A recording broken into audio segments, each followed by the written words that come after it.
Something tells me we're going to be making a lot of Brock Purdy videos this offseason because there are so many different takes and opinions on what the 49ers should do, what they shouldn't do.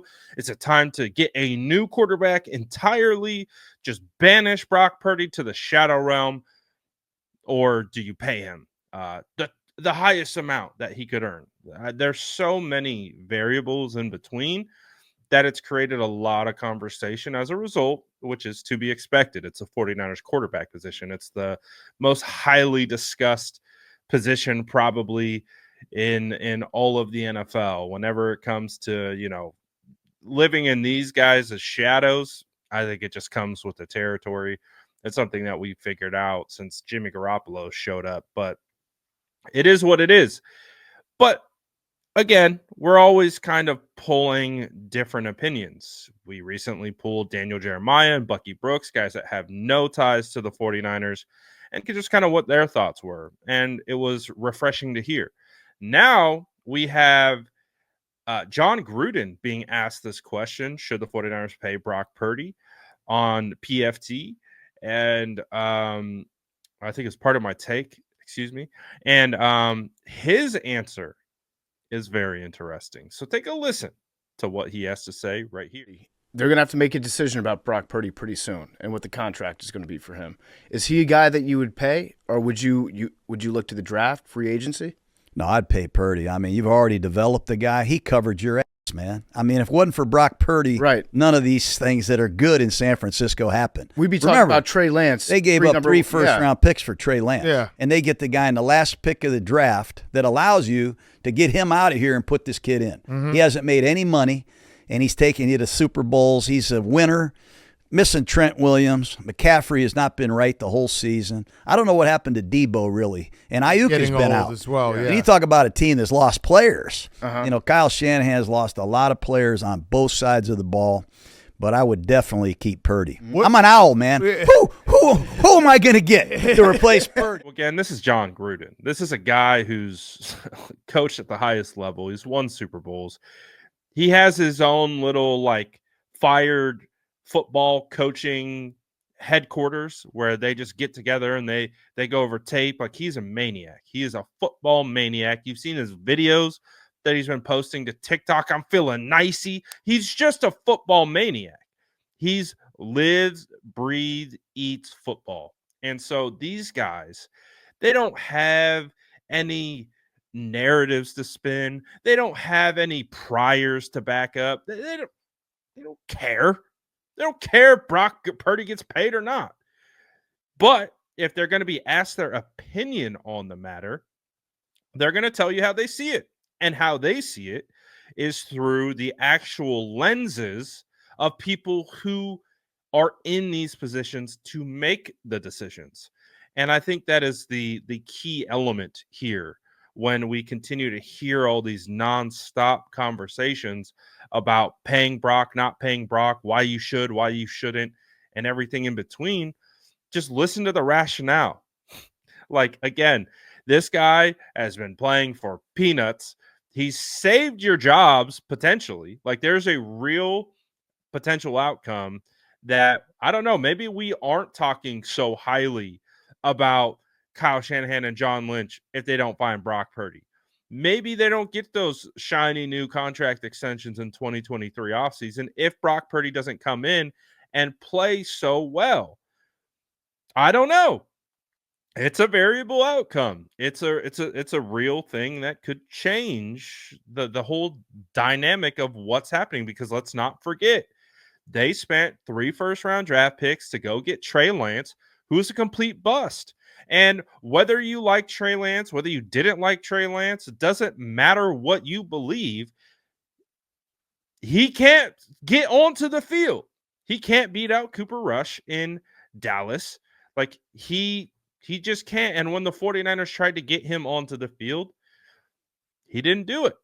And so it's unfortunate, but it is what it is. And so the 49ers land on Brock Purdy, who has some of the craziest statistics and output of production for a young quarterback that we've seen in a long time.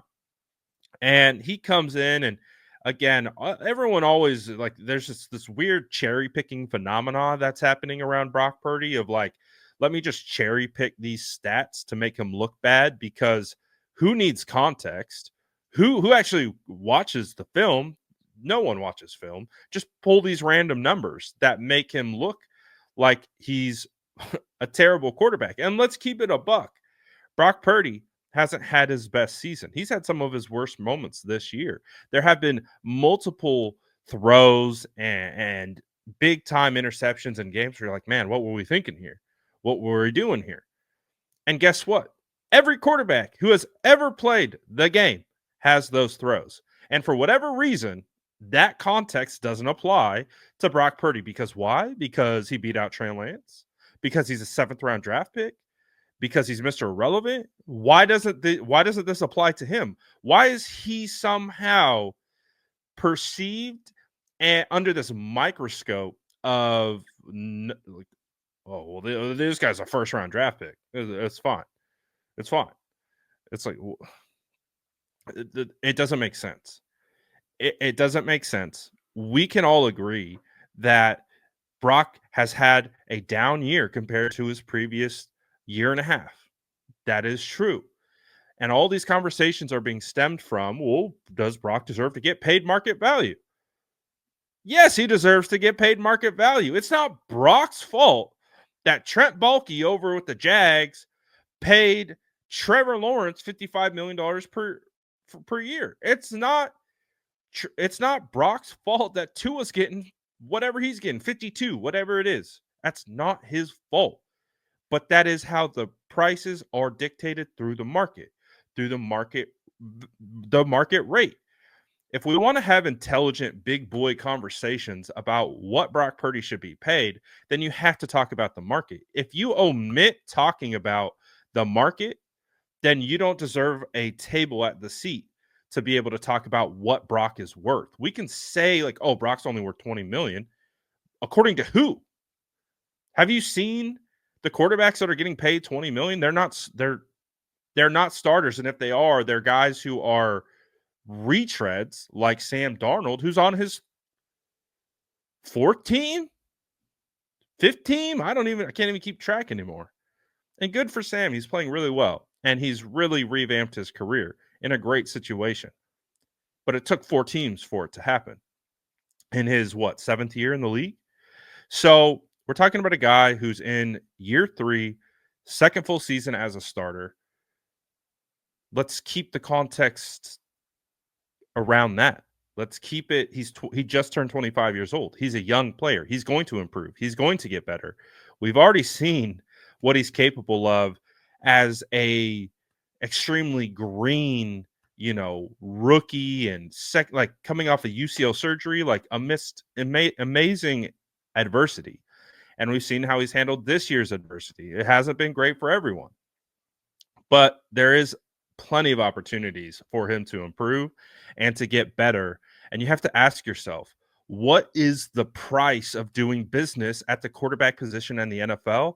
And whether you like it or not, it's around the 50s for a starting quarterback. Again, Kirk Cousins coming off a torn ACL, got $45 million per year.